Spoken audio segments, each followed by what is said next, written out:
प्यारे बच्चों, आप सभी का बहुत बहुत वेलकम। क्या हाल चाल, कैसे आप लोग हो? तो बच्चों, आज हम लोग इस वीडियो में पढ़ने वाले हैं सोशल साइंस का मोस्ट इम्पोर्टेंट चैप्टर है, इसका नाम है राजनीतिक विज्ञान। ठीक है बच्चों, तो राजनीतिक विज्ञान में हम लोग यहाँ पे दीर्घ, लघु और दीर्घ दोनों पढ़ने वाले हैं मिला के। ठीक है ना। अब देखना, जो क्वेश्चन लॉन्ग रहेगा समझिए वो लॉन्ग में आना है, और जो लघु में आंसर रहेगा समझिए कि वो लघु में सवाल पूछता है। ठीक है ना। वैसे सोशल साइंस का कोई भला नहीं, कोई लघु का दीर्घ भी पूछ देता है। ठीक है ना। तो अगर क्वेश्चन लघु में आता है तो उसका आंसर शॉर्ट देना है, अगर दीर्घ में आता है तो थोड़ा सा बड़ा। और ये देखिए, ऐसा चैप्टर है ना बच्चों कि थोड़ा सा क्वेश्चन जो है ना जब देता है तो उसको एक्सप्लेन करने की आवश्यकता पड़ती है, वरना फिर जो है वो उसका अर्थ पूरा नहीं हो पाता है। ठीक है। तो हालांकि ये है राजनीतिक विज्ञान, बहुत इंपॉर्टेंट चैप्टर है। और राजनीतिक विज्ञान का जो टॉपिक है ये भी हमको समझना होगा, समझिएगा तभी यहाँ पे पॉसिबल हो पाएगा, रटना नहीं है। ठीक है ना। चलिए तो पॉलिटिकल साइंस है।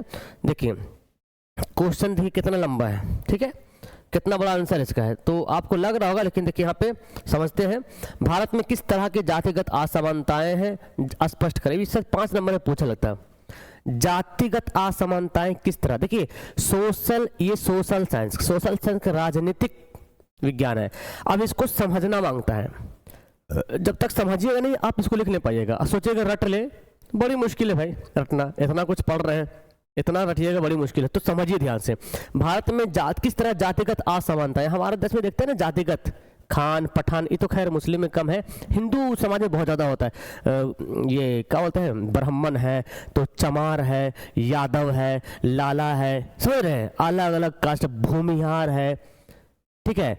तो उसमें बहुत ज़्यादा प्रॉब्लम हमारे राजनीतिक विज्ञान में, राजनीतिक में देखते हैं हमारे देश में राजनीतिक जो होता है, तो यादव वाला यादव को वोट देता है ना जी। जो मांझी है तो मांझी को वोट देगा, देखते अलग अलग है ना। तो किस तरह असमानता है, देखिए भारत में आज भी जातिगत असमानता विभिन्न रूपों में जारी है।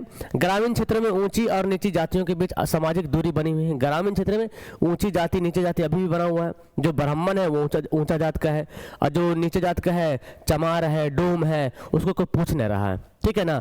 कुछ जातियों को मंदिरों, कुओं, समुदायों, स्थलों पर भेदभाव का सामना करना पड़ता है ना जी। कुछ जाति ऐसा भी है जिसको मंदिर घुसने नहीं देता है, हटाओ, ये मांझी है, ये चमार है, मंदिर घुसने, उसके अलग मंदिर बनाता हूँ। मंदिर हो गया, या तो कोई कुआं पानी पीने नहीं देगा, सामुदायिक स्थान हुआ जाने नहीं देता है, इसे भेदभाव करता है। शिक्षा, रोजगार और राजनीतिक भागीदारी में भी पिछड़ी जातियां पीछे हैं। तो अब इस तरह से जो है पिछड़ी हुई जो जाति है, जो निचला जाति है, डोम, चमार, ब्राह्मण, SC ST जिसको बोलते हैं, तो उन लोग शिक्षा में भी पीछे हैं, रोजगार में पीछे, और राजनीतिक भागीदारी में भी पीछे है। यद्यपि संविधान में छुआछूत और भेदभाव को समाप्त कर दिया गया, लेकिन तथा आरक्षण नीति लागू की गई है, फिर भी सामाजिक सोच और व्यवहार में जातिगत भेदभाव पूरी तरह समाप्त नहीं हुआ है। तो हमारा जो संविधान है, संविधान में छुआछूत को मना किया गया है, कि छुआछूत नहीं बोलते हैं, अरे छुए से हो जाएगा। जैसे कोई जाति है, चमार है, डोम है, अरे डोम है ये तो टॉयलेट साफ करता है, इससे के हाथ से कुछ पैसा मत लेना भाई, खाना मत खाना, कोई सामान मत ले, पैसा ले सकते हैं, पैसा ले सकते हैं, खाना मत खाना, है ना, ये चलता है।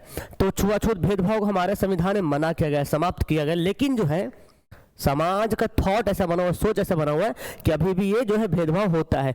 आए दिन हमारे हिंदुस्तान में, हमारे भारत में आए दिन देखिएगा कि समाज के नाम पे जो है, ये जाति के नाम पे जो है उसको सताया जा रहा है ना। नीचे जाती है तो उसको जो है बहुत जुल्म किया जा रहा है उस पर। तो अगर सवाल एग्जाम में आता है कि किस तरह जातिगत असमानता है, तो असमानता कैसे है। एक तो है उसको मंदिर में घुसने नहीं दे रहा, कुछ स्थल है, सामूहिक स्थल है, वहां जाने नहीं दे रहा। ठीक है ना। फिर जो है कुआं का पानी उन्हें उसको पीने नहीं दे रहा। गांव में ऊंची नीचे का जाति बना हुआ है। राजनीति में भी यहाँ प्रॉब्लम है, एजुकेशन में भी दिक्कत है। तो बहुत सारी जातियां यहाँ पे पिछड़ेपन है, प्लस सामाजिक थॉट ऐसा है, समाज ने ऐसा सोच लिया है कि भाई इसको, ये पिछड़ा जाती है, इसको आगे बढ़ने नहीं देंगे। पहले है रहेगा ब्राह्मण, है ना, या सिन्हा, ठीक है, अलग अलग होता है ना जी। फिर यादव भी है, फिर भूमियार है, बहुत सारा जाति है। तो हमारे देश में बहुत तरह की असमानताएं हैं जातिगत। ठीक है ना। लोग कहते हैं कि एक हो जाओ, लेकिन भाई पॉसिबल तो नहीं लगता है हमारे भारत में, खास करके हिंदू मजहब में, हिंदू धर्म में खास करके जातिगत की बहुत ज़्यादा असमानताएं हैं। मुस्लिम में तो बहुत कम ही दिखता है, नहीं के बराबर है, लेकिन भारत में तो ज़्यादातर आबादी तो नॉन मुस्लिम की है, हिंदू की आबादी ज़्यादा है, तो इसलिए सवाल बनता है। ठीक है, और राजनीतिक के क्षेत्र में भी मुस्लिम की तो बहुत कम ही संख्या है, हिंदुओं की संख्या ज़्यादा है, तो वहाँ भी उस क्षेत्र में देखा जाता है। और कोई पिछड़ा वर्ग से भी लोग वहाँ जल्दी नहीं पहुँचता है, जैसे द्रौपदी मुर्मू साहिबा जो है वो बनी हुई है भारत के राष्ट्रपति, तो वो ठीक है, एक तो वहाँ बना हुआ एक राष्ट्रपति बन गई है, ठीक है, वो भी पिछड़े जाति से आती है। लेकिन और भी राजनीतिक में जितना सारा इलेक्शन वगैरह जो नेता बनता है, एमपी विधायक, उसमें बहुत कम देखने को मिलता है। शिक्षा के मामले में भी यहाँ पे कम है। नगर निगम के प्रमुख कार्यों को बताएं। नगर निगम का क्या काम है? जो नगर निगम है ना, नगर को साफ करना, नगर में जितना सारा व्यवस्था प्रबंध करना, सब व्यवस्था, नली साफ करवाएगा, गली करवाएगा, स्कूल बनवाएगा, है ना, और क्या बोलते हैं, सड़क को देखेगा, गाड़ी परिवहन देखेगा, सारा कुछ उसका देखिए काम यहाँ पे है। देखिए क्या क्या है। नगर निगम शहर के प्रशासन और विकास के लिए कार्य करने के वाली स्थानीय स्वशासन संस्था है। तो नगर निगम क्या है? प्रशासन और विकास के लिए कार्य करने वाले एक स्थानीय स्वशासन, मतलब नगर के एरिया में एक स्वशासन है। इसके काम क्या है? काम है देखिए, सड़क, जल आपूर्ति, सड़क बनवाना, है ना, सड़क देखना, सड़क बनवाना, जल आपूर्ति करना, कहीं जल नहीं तो वहाँ जल को पहुँचाना, नालियाँ, सफाई, प्रकाश व्यवस्था आदि शामिल है, नाली साफ करना, लाइट वाइट लगवाना, ये सब काम है। ठीक है, या शहर में शिक्षा, स्वास्थ्य और स्वच्छता की व्यवस्था भी करती है। शहर में शिक्षा का लेवल कैसा है, स्कूल बनवाना है, स्कूल में हेडमास्टर है, जो कॉलेज है उस सबको देख रेख करना होता है। स्वास्थ्य, मेडिकल कॉलेज वगैरह, मेडिकल बनाना है, अस्पताल बनाना है, ये सब, ठीक है ना। स्वच्छता मतलब साफ सफाई भी देख रेख करता है। नगर निगम भवन निर्माण की अनुमति भी देता है, अगर भवन निर्माण करना है तो उसके लिए भी अनुमति देता है, जैसे बहुमंजिला इमारत, तो उसके लिए भी। संपत्ति कर वसूलता है, संपत्ति का भी टैक्स वसूलता है। पर्यावरण संरक्षण के लिए वृक्षारोपण तथा प्रदूषण नियंत्रण के भी उपाय लगाते हैं। पर्यावरण को कैसे बचाया जाए, वृक्षारोपण किया जाए, प्रदूषण को कैसे किया जाए। तो देखिए, मोटा मोटा समझिए कि नगर निगम का काम क्या है। अब इसको रटिए मत।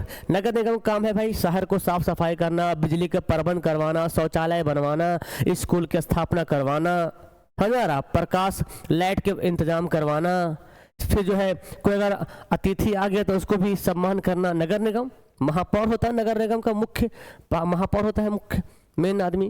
तो कोई अतिथि आ रहा तो उसको भी इनवाइट करना, वेलकम करना, समझ रहा, ये सब काम है। तो इसको रटिए मत, समझ लीजिए नगर निगम का क्या काम है। अगर आपने इसमें 6-7 को काम गिना दिया, हो गया खत्म कहानी। 2 नंबर का सवाल आएगा, मिल जाएगा। रटना नहीं है, समझ लिए क्या क्या शिक्षा, स्कूल की व्यवस्था करवाना, हॉस्पिटल बनवाना, स्वच्छता की देखरेख करना, नाली गली बनवाना, प्रकाश की व्यवस्था करवाना, सड़क बनवाना, जल की आपूर्ति करवाना, कितना सारा काम है। ठीक है ना, आपका 2 नंबर कन्फर्म है इसमें। ठीक है, इसके अतिरिक्त देखिए और भी यातायात व्यवस्था करना, बाजारों का कितना काम है, यातायात को कंट्रोल करना, बाजार को नियंत्रण करना, बाजार में जो रेट दर आगे पीछे हो रहा है उसको भी। तो आपातकालीन सेवाओं जैसे अग्निशामक देखरेख, है ना, फायर ब्रिगेड का देखरेख करना, ये सारा काम जो है नगर निगम का। नगर निगम की आय के प्रमुख स्रोत क्या होता है? नगर निगम का इनकम कहाँ से होता है, कमाता कहाँ से हो?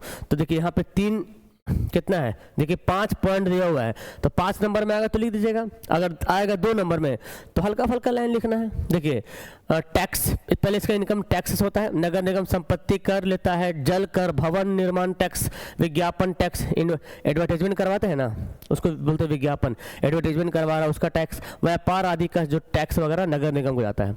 जल का टैक्स हो गया, ठीक है ना, भवन जो है घर रसीद जो करता है वो हो गया, संपत्ति अगर है तो उसका जो टैक्स है, और फिर विज्ञापन है, कर है। शुल्क भी क्या है, जन्म मृत्यु प्रमाण पत्र बनता है, उसका भी पैसा जाता है उसके पास। लाइसेंस बनता है, नगर निगम के पास जाता है पैसा, टैक्स। बाजार शुल्क, पार्किंग, ये सब जो है टैक्स कहाँ जाता है? नगर निगम के पास जाता है।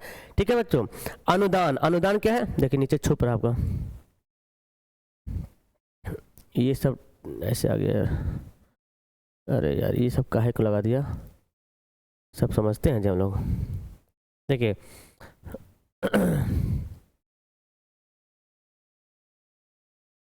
दिख रहा, चलिए देखिए अब क्या अनुदान क्या है। अनुदान में भी कुछ राशियां हैं, राज्य सरकार और केंद्र सरकार से विकास कार्यों के लिए अनुदान मिलता है। अनुदान मतलब समझिए ग्रांट, राज्य सरकार पैसा देगा ना भाई कि विकास करना है, अपने नगर निगम का विकास करना है। जैसे मान लीजिए बिहार सिर्फ नगर निगम है, गया नगर निगम है, तो उसको विकास करना है, तो थोड़ी इतना टैक्स वैक्स से थोड़ा उतना पैसा थोड़ी हो जाएगा। सरकार भी देगा उसको पैसा, राज्य सरकार केंद्र सरकार दोनों देगा उसको विकास के लिए, यहाँ से पैसा मिलेगा उसको। फिर ऋण भी लेता है बड़े परियोजनाओं के लिए, नगर निगम विभिन्न वित्तीय संस्थाओं से ऋण लेता है। बड़ा बड़ा परियोजना बनाना है तो जो वित्तीय संस्था है, जो बैंक वगैरह से भी ऋण लेता है ना। अन्य स्रोत क्या है, नगर निगम की संपत्तियों, भवन और भूमि के किराए पे भी टैक्स वगैरह लगता है। तो देखिए अगर 2 नंबर में आता है तो आप क्या लिखेगा, 2 नंबर में आएगा तो पॉइंट नहीं डालना है। अगर 2 नंबर में आता है तो पॉइंट नहीं डालना, बस आपको लिखना है नगर निगम के इनकम का स्रोत बता दीजिएगा, जन्म मृत्यु प्रमाण पत्र, लाइसेंस, बाजार शुल्क, ठीक है ना। लाइसेंस हो गया, बाजार शुल्क हो गया, फिर यहाँ पीली संपत्ति कर, जल कर, भवन टैक्स, ये सब बता दीजिएगा। विज्ञापन टैक्स, व्यापार टैक्स, ये सबसे होता है इनकम, ठीक है। घबराइए नहीं। देखिए सवाल बोला गया है, क्वेश्चन ये बोला गया है कि भारतीय लोकतंत्र की किन्हीं 4 विशेषताओं का वर्णन करें। हमारे भारत का लोकतंत्र की 4 विशेषताओं, 4 खूबी क्या है, यहाँ पे 5 लिख दिए हम। चलिए 4, पहले सार्वभौमिक वयस्क मताधिकार। हमारे भारत में क्या है, 18 वर्ष उससे अधिक हो जाएगा तो प्रत्येक नागरिक जो है किसी भेदभाव के वोट दे सकता है। तो यहाँ पे एक पॉइंट याद करना, सार्वभौमिक वयस्क मताधिकार। सार्वभौमिक याद नहीं रहता, बस ये वयस्क मताधिकार भी याद कीजिएगा। यानी कि हमारे भारत में, भारत के संविधान में जो इंसान, जो आदमी 18 साल उससे ज़्यादा हो गया तो उसको वोट देने का अधिकार है। फिर क्या है, जन प्रतिनिधित्व। जनता अपने प्रतिनिधियों को स्वतंत्र और निष्पक्ष चुनावों के माध्यम से चुनती है, जो उनके बिहाफ पर शासन करती है ना, मतलब उनकी जगह पे। जनता शासन नहीं करती, जनता की जगह पर शासन करती है। तो लोकतंत्र की यही विशेषता है कि जनता अपना नेता खुद से चुनता है। किसको नेता बनाना है, विधायक किसको बनाना है, उसको वोट दिया, असम मिलकर उसको वोट दिया, वो जाएगा विधानसभा जाएगा। तो वो जो है विधानसभा में जो जाएगा विधायक, वो जनता का काम करेगा। तो जनता खुद काम नहीं कर रहा, जनता काम करवा रही है, ठीक है। तो जन प्रतिनिधि चुनने का अधिकार है जनता पास, ठीक है ना। वयस्क अधिकार है। और फिर क्या, मौलिक अधिकार भी है। भारतीय संविधान में नागरिकों को समानता, स्वतंत्रता, अभिव्यक्ति और जैसे मौलिक अधिकार प्रदान किया है। 6 मौलिक अधिकार टोटल है। स्वतंत्रता का अधिकार, समानता का अधिकार, है ना, अभिव्यक्ति का अधिकार, इसके अलावा और भी है। तो ये भी अधिकार मिला है। धर्मनिरपेक्षता, ये बहुत बेहतरीन है भाई, ये कि भारत में सभी धर्मों को समान सम्मान दिया जाए, है ना, और किसी राज्य के किसी एक धर्म का पक्ष नहीं लेता है। इससे इन विशेषताओं के कारण भारत एक सशक्त और जीवंत लोकतंत्र बनता है। तो 4 होगा ना, 4 होगा। तो निष्पक्षता हो गया। इसके अलावा बहुत सारा भी है, बहुत सारा है। तो लेकिन अगर देखो 2 नंबर में सवाल बोल देगा 4 विशेषता लिखिए 2 नंबर में, तो 4 लिखना पड़ेगा भाई, ठीक है ना। अगर 2 लघु में सवाल आ जाए कि 4 विशेषता लिखे तो 4 लिखना ही पड़ेगा, ठीक है। 5-6 बोल लॉन्ग में आएगा तो थोड़ा और भी बताना पड़ेगा। यहाँ पे मीडिया भी है, यहाँ पे प्रेस मीडिया, भारत में प्रेस मीडिया का स्वतंत्रता की भी आज़ादी दी गई है। बहुत सारी चीज़ें हैं यहाँ पे, धार्मिक स्वतंत्रता वगैरह भी आ जाएगा। भारत में लोकतंत्र कैसे सफल हो सकता है, कैसे होगा सफल, ये देखिए 2 नंबर का है। लोकतंत्र को सफल करना है। हमारे भारत में लोकतंत्र सफल नहीं है। अशिक्षा बहुत ज़्यादा है, बेरोजगारी ज़्यादा है और गरीबी ज़्यादा है। अब जब बेरोजगारी है तो लूट मार भी खूब होता है। भ्रष्टाचार तो मत पूछिए, महंगाई इसी से बढ़ते जा रहा है, ठीक है।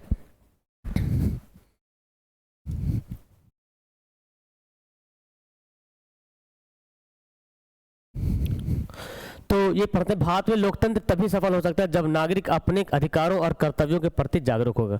जब नागरिक जागरूक होगा, जो नागरिक है, जो हम लोग है ना, हम लोग जागरूक हो जाएंगे ना कि मेरा अधिकार क्या है। तो कैसे जागरूक होइएगा हम लोग, पढ़िएगा तब ना संविधान पढ़िएगा, संविधान के बारे में पढ़िएगा कि संविधान में हमारा अधिकार क्या है, भारत में क्या कर्तव्य क्या है, अधिकार क्या है और हमारा फर्ज क्या है इस भारत को देखने के लिए। भारत को किस नजर से देखेंगे, फर्ज क्या है, क्या हेल्प करेंगे भारत को। जब ये जानेंगे, अपना अधिकार जानेंगे और कर्तव्य जानेंगे, तब सफल हो सकता है। तो जनता जागरूक होगा तब, और जनता को मतदान में सक्रिय भाग लेना चाहिए। जनता भी खुद, है ना, जनता एकदम एक्टिव होकर भाई वोट देना है, इसको जिताना है, अच्छा नेता है, देश का विकास करेगा, पढ़ा लिखा ईमानदार नेता है, अनपढ़ जाहिल को नहीं देना है, ऐसा, ठीक है ना। ईमानदार योग्य प्रतिनिधियों का चयन करना, अभी कैसे कौन करेगा, जो पढ़ेगा वही समझेगा ना ईमानदार कौन नेता है, योग्य लायक है कि नहीं है, वो सब चुनेगा। साथ ही सभी नागरिकों को इस कानून का पालन भी करना होगा। हम सबको कानून, जो कानून बनाया जाता है उसको पालन भी करना है। समानता और भाईचारे की भावना भी बनाए रखना है। अगर हम समानता ऊंच नीच करेंगे तो भी हमारा लोकतंत्र गड़बड़ाएगा। भाईचारा खराब करेंगे, मारपीट करेंगे, दंगा फसाद करेंगे तो भी भाई हमारा संविधान का होगा मतलब सफल नहीं होगा। सरकार को भी पारदर्शिता करना होगा। अब यहाँ पर सरकार का भी काम है, ऐसा नहीं कि सरकार बन गया तो बॉस बन गया, बाप बन गया, नहीं। सरकार को भी ट्रांसपेरेंट रहना, भाई देखिए हमने ये काम किया, ये काम किया, देखिए यहाँ पे ये है। जवाबदेही भी होना पड़ेगा और न्याय के सिद्धांतों का पालन करना पड़ेगा। तो सरकार का भी है। तो जनता और सरकार दोनों अगर सुधर जाएगा तब जाके हमारा लोकतंत्र जो है सफल हो पाएगा। इसके बाद और भी सरकार के भी काम है कि जनता के लिए रोजगार का अवसर प्रदान करें ताकि जनता को रोजगार मिले, है ना। गरीबों को ऊपर उठने की कुछ बात किया जाए, कुछ योजना लाया जाए ताकि गरीब लोग ऊपर उठें, तो गरीबों का भी मसला हल होगा, ठीक है ना। तो ये सब, और शिक्षा व्यवस्था को बेहतर से बेहतर बनाएं। तो सरकार शिक्षा व्यवस्था बेहतर ही नहीं बनाएगी तो आम जनता कैसे पढ़ाई करेगी। तो सरकार के भी है और जनता भी विवेकपूर्ण ढंग से सरकार की सहभागिता हो करेगी, उसका हेल्प करेगी, तब हमारा लोकतंत्र का होगा सफल होगा। तो इसके बारे में बहुत बहस होता है यार, बहुत लंबी चौड़ी बहस। आप सवाल को समझ के आंसर बना दीजिए, बस हो गया, ठीक है। अब देखिए कितना सफल, पहले ये तो ये एक कर्तव्य हो गया, फिर हमको कैसे नेता चुनना है, तो जब पढ़ेंगे लिखेंगे तो जानेंगे इसके बारे में। फिर नागरिकों को कानून को पालन करना होगा, समानता भाईचारा भी बनाए रखना पड़ेगा, सरकार भी इसके प्रति ये जवाबदेही होगी तो सफल हो पाएगा। शिक्षा का प्रसार, देखिए भ्रष्टाचार का उन्मूलन होगा, वही सब बोले है ना, सरकार के बारे में आ गया यहाँ पे। और सरकार क्या करेगा, शिक्षा का प्रसार करेगा, शिक्षा को बढ़ावा देगा, भ्रष्टाचार को खत्म करेगा, जन जागरूकता बढ़ाएगा, है ना। तब लोकतंत्र सफल के लिए अनिवार्य है। जब जनता और सरकार दोनों अपनी जिम्मेदारी निभाए तभी भारत लोकतंत्र सफल। तो जनता भी और सरकार दोनों काम है, ऐसा नहीं कि जैसे बोलते हैं ना अंधा नगरी में काना राजा, ऐसा कुछ एक कहावत है। तो ऐसा नहीं कि भाई अगर सरकार भ्रष्ट हो रही तो जनता को जागरूक होना पड़ेगा, है ना। और जनता अगर है तो सरकार तो ऑलरेडी सरकार तो कंट्रोल कर ही लेगी। तो सरकार जनता दोनों को जागरूक होना पड़ेगा, नहीं कि सरकार की बातों में हाँ मिला दिए और वो भी लुटते चले गए, समझ में आ रहा। तो इससे में हमारा ही नुकसान है, हमारा देश का नुकसान है। तो जनता कब ये जानेगी, जब ये पढ़ेगी, समझेगी, जागरूक हो जाएगी तब, और सरकार भी उसको हेल्प करे।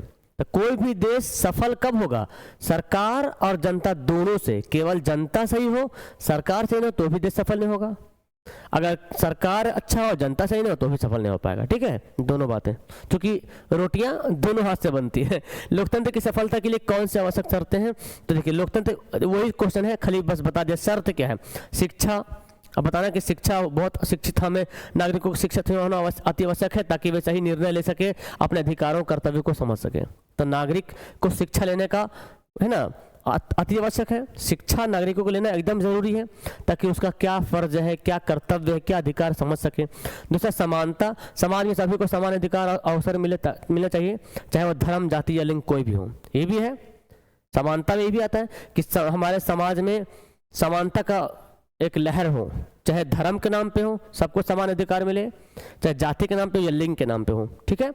निष्पक्ष चुनाव हो, कि चुनाव स्वतंत्र, निष्पक्ष और पारदर्शी होने चाहिए ताकि योग्य प्रतिनिधि चुन सके, है ना। मतलब जो भी नेता हम चुने तो भाई सही होना चाहिए, ऐसा नहीं कि घोटाला हो रहा, जैसे होता है घोटाला।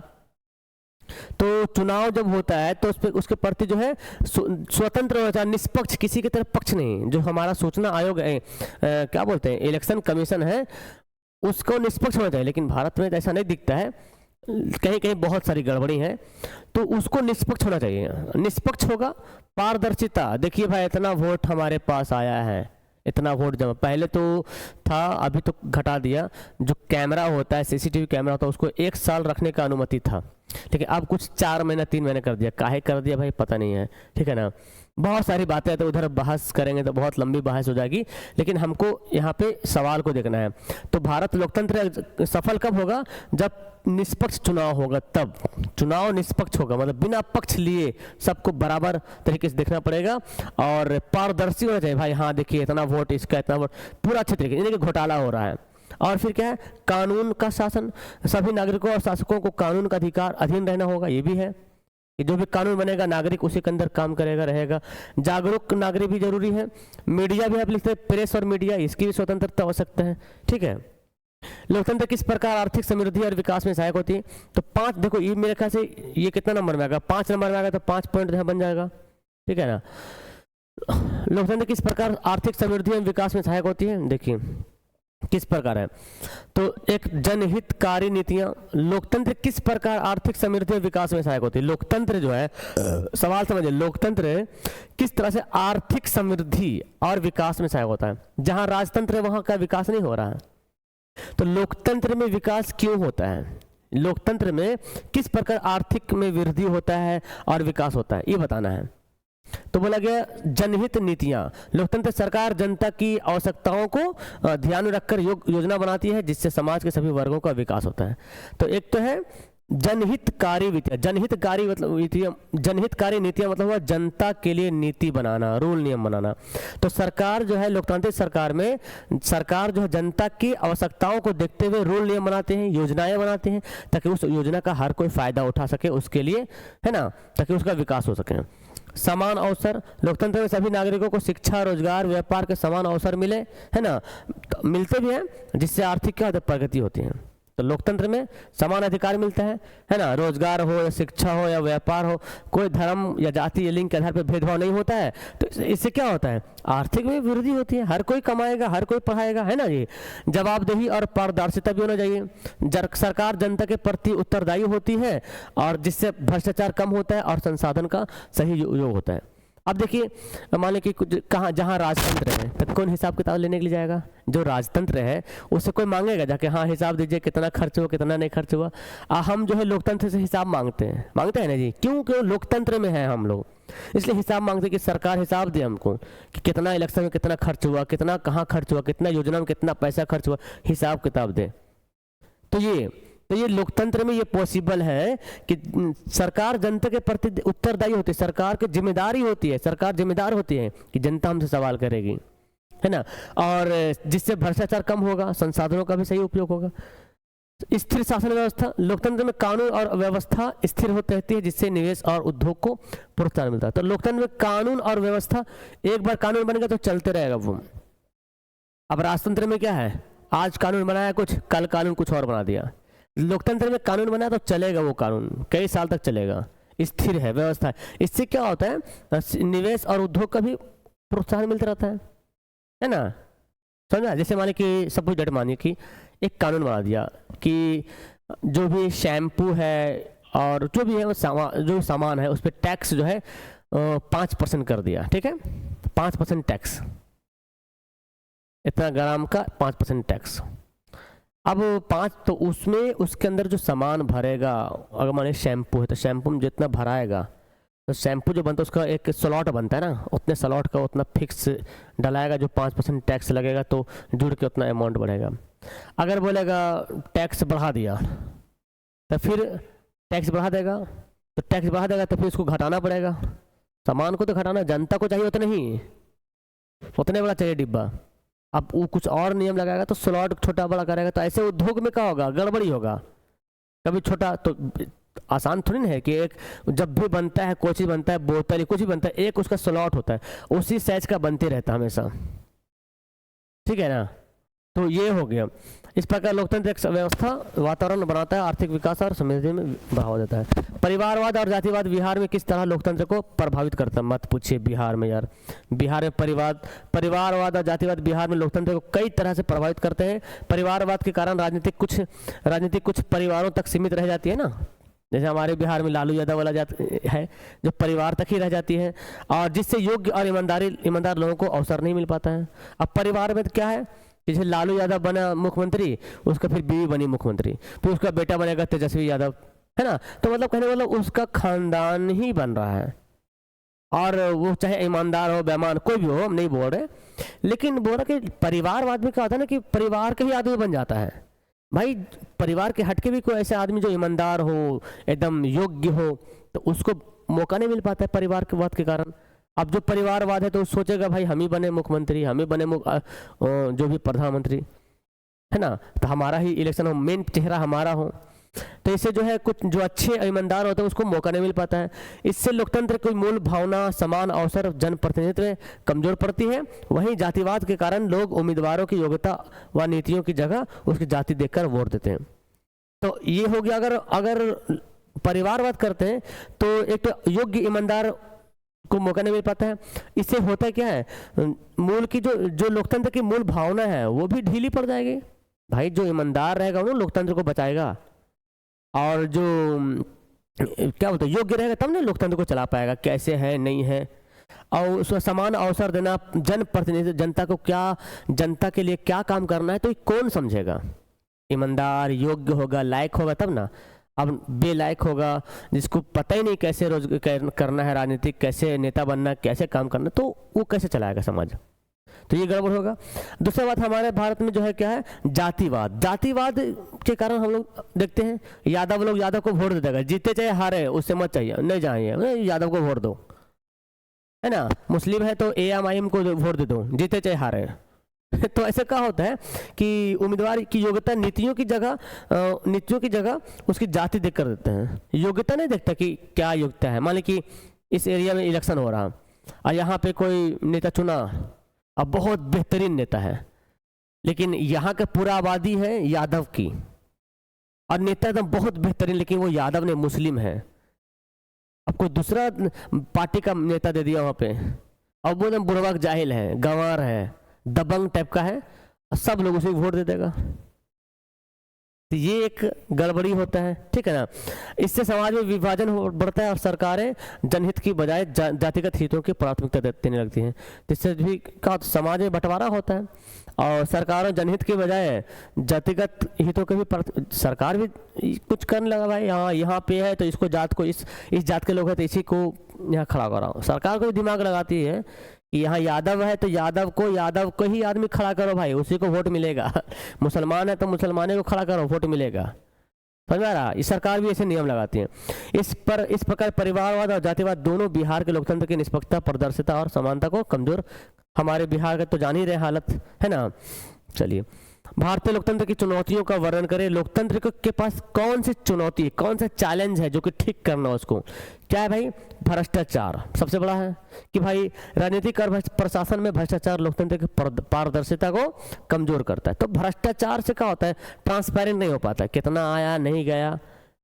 मान ली कि आया कोई विधायक है, उसके पास इतना फंड आया, इतना पैसा, इतना में ही काम करना है, और आधा खुद रख लिया, अब आधा में काम करा रहा, और किसी को पता ही नहीं है, तो दिक्कत होता है। भ्रष्टाचार एक तो है ये लोकतंत्र के लिए चुनौती बना हुआ कि कैसे भ्रष्टाचार को खत्म करें। दूसरा गरीबी और अधिक अशिक्षा, ये तो बहुत बड़ी चुनौती है कि गरीबी और शिक्षा लोग गरीब और अशिक्षित लोग अपने अधिकारों और कर्तव्यों को ठीक से नहीं समझ पाते हैं, जिससे वे गलत नेताओं के प्रभाव में आ जाते हैं। तो गरीबी अशिक्षा के कारण भी हमारा लोकतंत्र के लिए चुनौती बना हुआ है कि जब तक गरीबी रहेगा, अशिक्षा रहेगा तो लोकतंत्र सफल नहीं हो पाएगा। तो गरीबी रहने के, अशिक्षित रहने के कारण देखिए 10-10 हज़ार रुपया दे दिया और निकल गया। जो भी हो, बहुत जगह 500-500 रुपये दे दिया, हो गया, वोट दे दिया, चलो रे, अरे क्या है, ताड़ी, चलो ताड़ी पहनाएगा, आज एकदम लवनी भर का ताड़ी आएगा, ताड़ी चला दिया, उधर बिरयानी चला दिया, वोट मिल रहा, आज बिरयानी चला दिया, वोट मिल रहा है ना, उधर ताड़ी चला दिया, बियर का बोतल आ गया, वोट दे रहा। तो ऐसे होता। तो ये कब होता, अशिक्षित और गरीब रहने के कारण, है ना। नेता लोग भी अपना इस्तेमाल करता है, चलो भाई मेरा भी काम, अपना काम बनता, बाहर में जा जनता। जातिवाद और धर्मवाद तो जान ही रहे, जाति और धर्म के आधार पर राजनीतिक होने से समाज में विभाजन बढ़ता है और लोकतंत्र की भावना कमजोर होती है।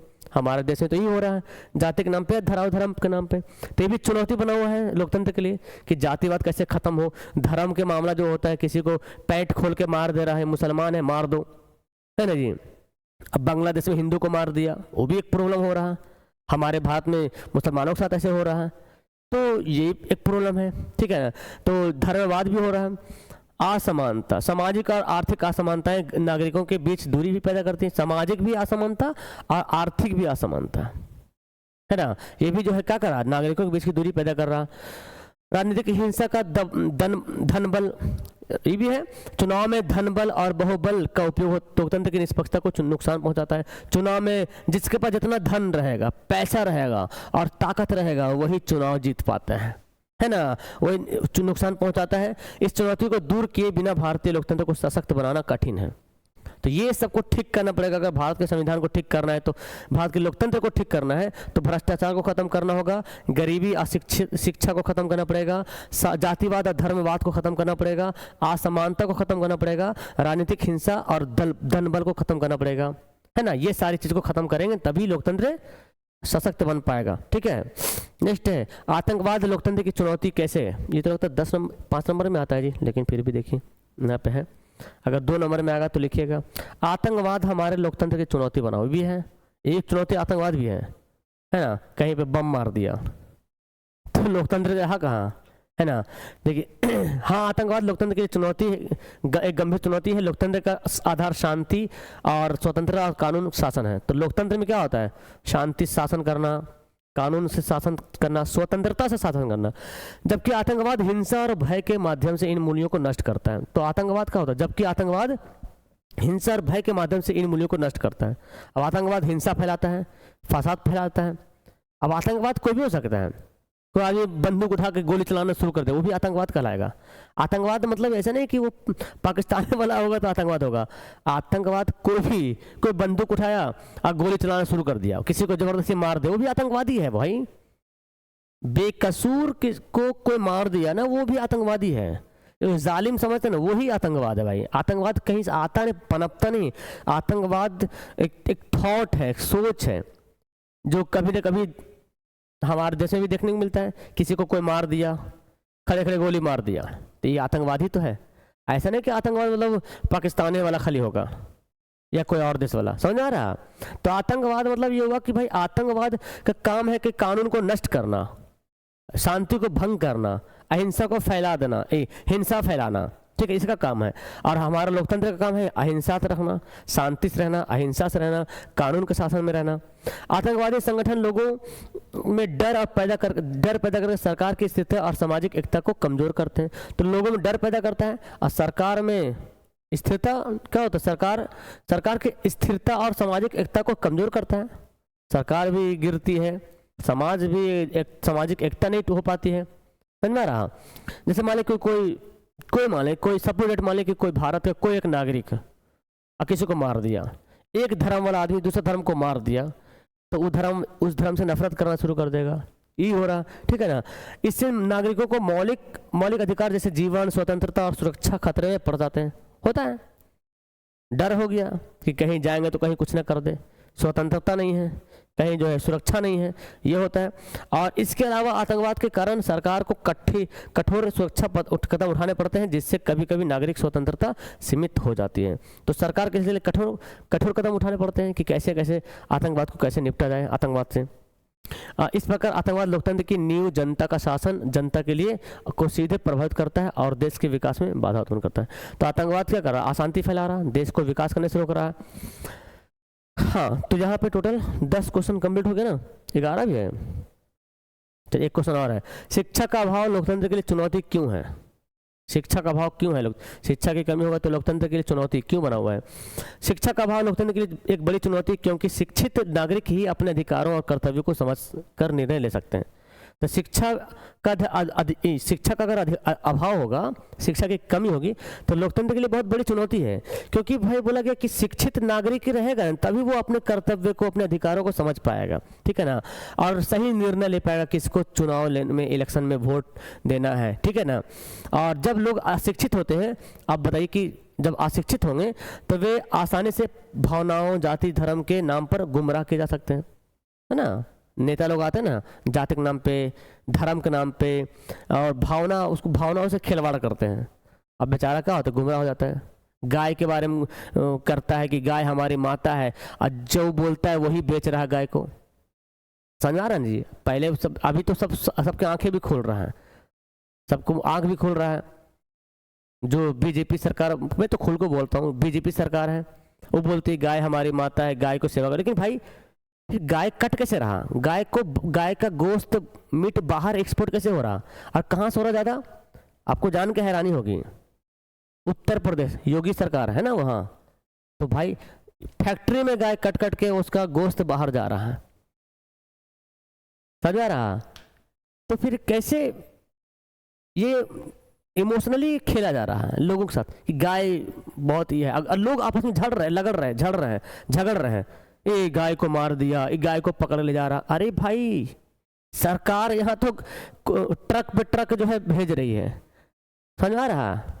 हाँ, तो ये सब इमोशनली ब्लैक करता है। हिंदू मुस्लिम खासकर हमारे भारत में तो वही है, हिंदू मुस्लिम को लड़ाने का काम करते हैं। कौन? सरकार, क्योंकि उसकी रोटी इसी से चलेगी ना, उसकी रोटी दाल रोटी इसी चलने वाली है ना, इसीलिए वो लड़ाने का काम करते हैं, वरना नहीं चल पाएगी। तो ये बोला गया कि भावनाओं से खेलते हैं, जाति के नाम पे, धर्म के नाम पे जो है क्या करते हैं, गुमराह करते हैं और गलत प्रतिनिधियों को चुन लेते हैं। शिक्षा की कमी से नागरिकों में राजनीतिक जागरूकता भी नहीं होती, और जब लोग अनपढ़ रहेंगे तो राजनीतिक क्या होता है ये सब कुछ जानेगा नहीं, जिससे वे शासन में सक्रिय भाग नहीं ले पाते हैं। अब शासन में भी भाग नहीं ले पाता कि हमको भी शासन में आना है, हमको भी नेता बनना है, तो कैसे होगा, जब जानेंगे तब न। इसके अलावा अशिक्षित समाज में भ्रष्टाचार भी ज़्यादा रहता है। अशिक्षित समाज होगा तो भ्रष्टाचार बढ़ेगा, अंधविश्वास, असमानता, अंधभक्त जिसको बोलते हैं, अंधविश्वास, अंधभक्त में अंधविश्वास फैल जाएगा। तो ये सारी बातें हैं, ठीक है ना। तो अब लिखिएगा शिक्षा का अभाव, बता दीजिए शिक्षा कमी से क्या क्या हो सकता है, इतना सारी बातें बता दीजिए, एग्जाम में छाप देना है, ठीक है ना। तो ये सारी बातें यहाँ पे लिखना है, समझ गए सारी बातें। चलिए, तो टोटल यहाँ पे इसलिए लोकतंत्र की सफलता के लिए आवश्यक है कि हर नागरिक शिक्षित हो ताकि वह समझदारी और जिम्मेदारी से लोकतांत्रिक प्रक्रिया में भाग ले सके, ठीक है। यहाँ पे हमारा टोटल 10-11 क्वेश्चन कंप्लीट हो गया। उम्मीद करते हैं कि आपको 11 अगर याद नहीं है तो इसको अभी लिखिए और याद कीजिए, ठीक है। जो समझाया मैं समझिए उसको, और उसको समझ के लिखिए। अपने भाषा में लिख सकते हैं, फिर से कोई दिक्कत नहीं है, या तो सेम भी लिख सकते हैं। तो सेम टू सेम तो याद नहीं होगा, लेकिन समझ के याद होगा, ठीक है ना। ओके, नीचे कमेंट करना, लाइक शेयर सब्सक्राइब करना मत भूलिएगा, और नीचे कमेंट करना। Okay, bye.